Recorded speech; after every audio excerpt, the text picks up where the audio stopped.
आखिर क्या मजबूरी थी जो एक राजकुमारी ने उन बूढ़े ऋषि से की शादी। प्राचीन काल की बात है। उस समय भारत में राजा शर्याती का शासन था। वे अत्यंत न्यायप्रिय, प्रजासेवक एवं कुशल प्रशासक थे। सद्गुणों का व्यापक प्रभाव राजा के पुत्रों पर भी पड़ा। उनके पुत्र और पुत्रियां अपने पिता के पद चिन्हों पर ही चल रहे थे। राजा शर्याती अपने पुत्रों को देखकर स्वयं प्रसन्न रहा करते थे। एक दिन राजा शर्याती अपने पुत्र पुत्रियों के साथ वन विहार के लिए निकले। राजा रानी तो एक सरोवर के निकट विश्राम के लिए बैठ गए, लेकिन उनके पुत्र पुत्रियां परस्पर घूमते टहलते दूर जा निकले।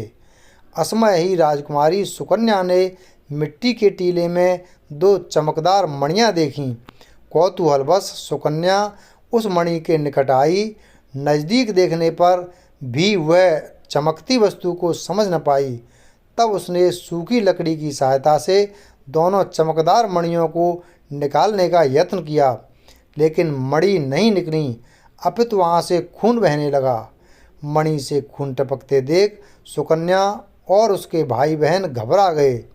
वे सभी अपने पिता के पास आए और पूरी बात कह सुनाई। महाराजा शर्याती अपनी पत्नी के साथ उस स्थान पर पहुँचे और देखते हुए दुखी मन से बोले, बेटी, तुमने बड़ा पाप कर डाला। यह च्यवन ऋषि हैं जिनकी तुमने आँख फोड़ दी हैं। यह सुनते ही सुकन्या रो पड़ी।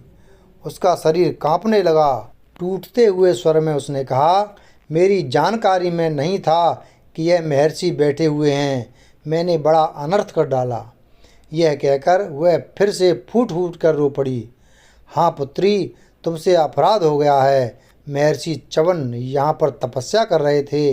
आंधी तूफान और वर्षा के कारण इनके चारों तरफ मिट्टी का टीला बन गया है। इसी कारण तुम्हारी दृष्टि को दोष हो गया।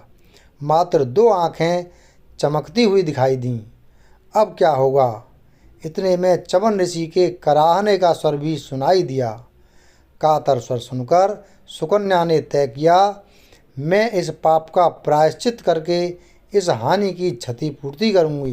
तुम्हारे प्रायश्चित से ऋषि की आंखें तो वापस नहीं आएंगी, पिता राजा शर्याती ने कहा। सुकन्या बोली, मैं इनकी आंखें बनूंगी। क्या कह रही हो बेटी? मैं उचित कह रही हूँ पिताजी। मैं ऋषिदेव की आंख ही बनूंगी। मैं मात्र भूल व क्षमा का बहाना बनाकर अपराध मुक्त नहीं होना चाहती। न्याय नीति के समान अधिकार को स्वीकार कर चलने में ही मेरा व विश्व का कल्याण है। मैंने यही सब तो सीखा है। मैं च्यवन ऋषि से विवाह करूंगी और अपने जीवन पर्यंत उनकी आंख बनकर सेवा करूंगी। लेकिन बेटी, यह तो अत्यंत जर्जर व कृशकाय शरीर के हैं और तू युवा, राजा शर्याती ने कहा।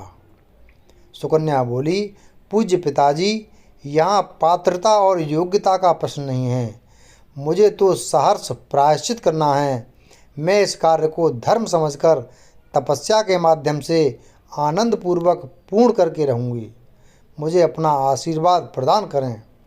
बेटी सुकन्या की जिद के समक्ष राजा शर्याती की एक न चली। वे विवश थे। अतएव विवाह की तैयारी में जुट गए। महर्षि च्यवन के साथ बेटी सुकन्या का पाणिक ग्रहण हुआ। सुकन्या की इस अद्भुत त्याग भावना को देखकर देवगण भी अत्यंत प्रसन्न हुए। सुकन्या की कम आयु को देखकर देवताओं ने च्यवन ऋषि को एक औषधि बताई, जिसे च्यवन ऋषि ने उपभोग किया और वे युवा हो गए। उस औषधि का नाम बाद में च्यवनप्राश हुआ, जिसे आज लोग शक्ति, चेतना व स्वास्थ्य के लिए ग्रहण करते हैं। प्रायश्चित व सेवा भावना के कारण सुकन्या का नाम च्यवन ऋषि ने मंगला रख दिया। वह आज भी अपने गुणों के कारण नारी जगत में वंदनीय व पूजनीय है।